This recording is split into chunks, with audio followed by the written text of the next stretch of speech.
Now, before creating a stack over here, let's see what's the differences between using array in stack and using linked list in stack.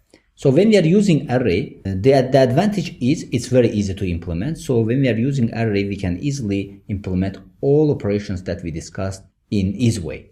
Now, the disadvantage of using array is its fixed size. So this means that when we are declaring a stack using array, we have to set size. So for example, if we set the size 5, so we cannot insert 6 element in this case because we cannot exceed this size over here. So this is the main disadvantage of using array when we are creating a stack. Now, when we are creating a stack using linked list, in this case, the advantage is size is variable. So this means that we can insert as many as element that we want. So we don't have to set size when we are declaring stack over here.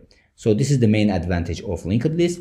And the disadvantage of linked list is that it's not easy to implement. So when we are implementing a stack using linked list, we have to do more operations than the implementing it using array.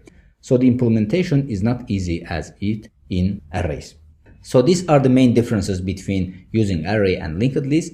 So now let's get started creating a stack using array. Then we are going to implement all operations that we discussed in our previous lecture. Then after that, we are going to implement a stack using linked list. And one more time, we are going to implement all operations that we discussed in our previous lecture. So let's get started.